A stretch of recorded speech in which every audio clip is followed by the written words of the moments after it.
The followers of Apostle Joshua Selman, they are finding it hard to accept or believe that their spiritual father is in one way or the other compromised. The question that I've been getting from the majority of them is Apostle Joshua Selman really captured by the occultic mafia? Okay, before we answer that question, let's watch this very short snippet from his own initiation. That I'm giving out to certain specific individuals, and one is for you in bridging the gap between the old and the new generation.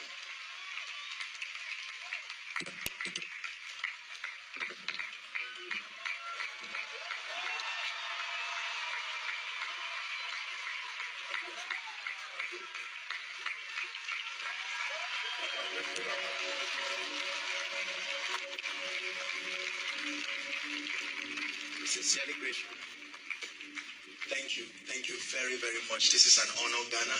Papa, thank you. Appreciate it. Thank you. Thank you so very much. Put your hands together. Put your hands together. You can do better than that. I want you to pause this video and rewind. The reason why I want you to rewind is so that you can observe and listen carefully to what Duncan Williams said when he was about to hand over this Masonic sword to Apostle Joshua Selman. Don't tell me that it's the sword of David. I've been seeing some mugus here trying to relate this Masonic sword as a symbol or identifying it as a symbol of the gospel. Where in the Bible did Christ ever hand it over a sword to anyone? For what reason? What doctrine? What spiritual significance does a sword represent? Especially this type of a sword. I want you to pause this video, rewind, and listen carefully, attentively to what Duncan Williams said. Because what's important are the words that come out of his mouth as he was handing over the sword.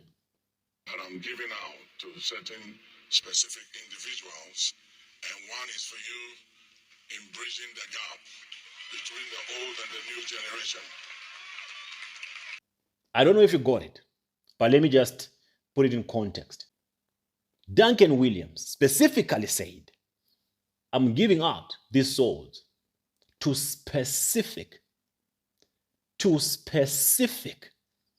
individuals.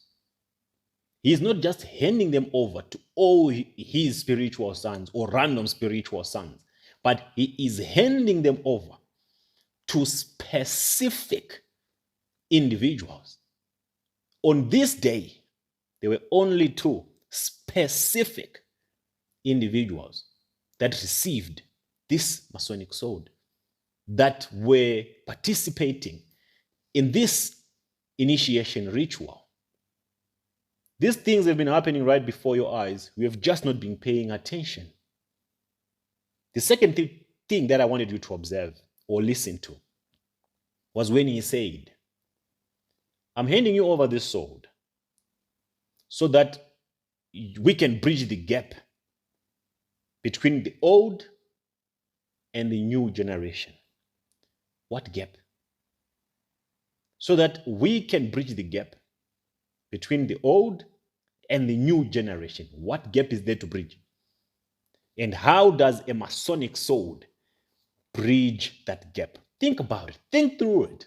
What gap is Duncan Williams bridging with the Masonic sword that he is handing over to Joshua Selman? What gap? The gap of what? Where in the scripture does it entail that there's a gap that needs to be bridged? Where? Just open one verse from the Bible that says, when there's need to bridge a gap, a sword must be exchanged. Where in the Bible does it say there's a gap that needs to be bridged? If there's any gap that could have been or that should have been bridged, I believe Christ bridged it already. What of the sacrifices that he made on the cross? They are being rendered useless by these rituals that you keep on celebrating in ignorance. We are bridging the gap between the old and the new. The old what? I told you it's a network, and this was a covenant. And my brother, okay, your spiritual father, was compromised on this day. They caught him unaware, which brings us to the point 3, third observation that I wanted you to pay attention to. He was not ready. That we can both tell. Selman was not ready for this. How he received the sword, of course, he just had to appreciate it. Thank you, Papa. It is such an honor. But it was at that point when he saw the sword and when it was handed over to him, that's when he realized that he messed up. That's when he realized that he was set up. He did not even hold it for a minute. He had to move it as soon as possible because he knew it, that this was not what he signed up for. I told you they're called the Occultic Mafia. They will get you when you least expect it. There is nothing for free. The stage he was standing on, stayed on an auditorium of thousands and thousands of people. You think they'll just open big doors, big platforms for you for free? Nada. There's a price that one has to pay. And I know he will never come out of this thing. You can pray for him as his sons and daughters, but he will never come out of this thing. This thing, you don't come out of it. The day he gives this sword back publicly, that's the day I'll give him a 5-star rating. And start believing that he was not happy or he has cut ties with everything and anything that connects him to this occultic network. Otherwise, as for now, he's just a subject to the godfathers of this network. Duncan Williams has Apostle Joshua Selman on a tight leash. There's nothing he can do. I don't know if he finally got married. I don't know.